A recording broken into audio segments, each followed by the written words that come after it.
and welcome to Finextra. I'm Hannah Wallace and we're here at EBAday 2018 in Munich.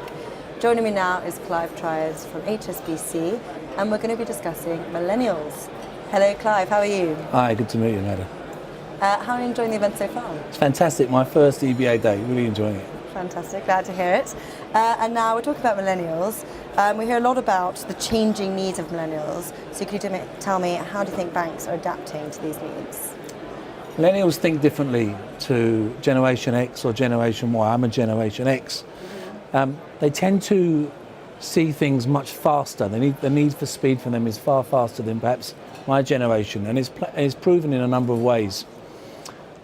Firstly, laptop technology and mobile phone technology has led to very smart apps. The ability for them to find data quickly, and the generation they've grown up in at school has certainly helped them with that. There's an interesting statistic as well, which says that the average attention span of a Generation X, my generation, from when I was young to today, is 3 minutes 20 seconds. The average attention span of a millennial is under 30 seconds. In fact, it's 29 seconds. And that's played out in my personal life. When I'm driving my car and I've got Spotify on, if my teenage children are in the car, I'm 30 seconds into a song that I know is 3 minutes long, boom, they change it because they're bored. So what banks need to think about is how they adapt their technology to make it one or two touch technology, fast to use technology as well. They also need to think about mapping to the way millennials think. It's not about glossy brochures, it's about smart and fast applications and technology. And I think you've touched on this already, but what do you think banks need to do to remain relevant? We can learn a lot from fintech here. It's all about speed, it's about safety, it's about the way technology works easily.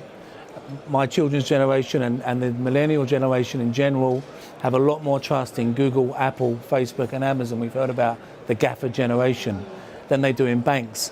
And that's because the banks haven't really looked at how they meet those needs of millennials. At this conference we've talked about cyber. Cyber to a millennial doesn't make any sense at all. We need to make cyber relevant. The security of people's data is very important. Of course, yes. If the bank can get that across in a good way, that the millennials understand it, they will be able to continue to compete with these new generation technologies. It's also about speed. Millennials are not interested in technology that slows down because it's busy. They're used to using technology which typically was found in front office trading platforms in the past. That technology speed needs to exist in the back office. It needs to exist in the smart applications that people use. And it needs to ensure that however busy an application gets, it has incremental, near linear horizontal scalability. What does that mean? It means it's fast now, it's fast when it's busy, and it's able to adapt to the needs of the customer. And of course, it's very important for a bank to attract new talent. How do you think they can go about doing this? Millennials don't understand loyalty in the way that a Generation X person would understand loyalty. When I started out in banking, I got a job in a retail bank. My dad said it was a job for life. There were 110 people in that branch. Now that branch is run on less than 10 people due to the advent of good technology and also offshoring. Loyalty is less important to a millennial than perhaps winning badges or being seen to be learning. The London Business School did a study of 21-year-olds leaving, and they asked them how many jobs they expected to have before they were 30. On average, it was 10. It doesn't mean they're going to work for 10 companies, but it means they need to continue to be challenged. Learning the job is the job for a millennial, and once they've learned it, they want to learn something else. Banks and financial institutions need to adapt and create job career paths that match their work-life balance needs as well as their learning needs. And finally, Clive, and most importantly, how will banks cope with the ever-changing banking landscape? One of our economists, Karen Ward, wrote an article called The World in 2050, where she talked about the changes that are going to occur, macro changes economically in the world. And what's going to happen by 2050, she believes, is that there will be more middle-class wealth in Asia than currently exists either in the US today or Europe today.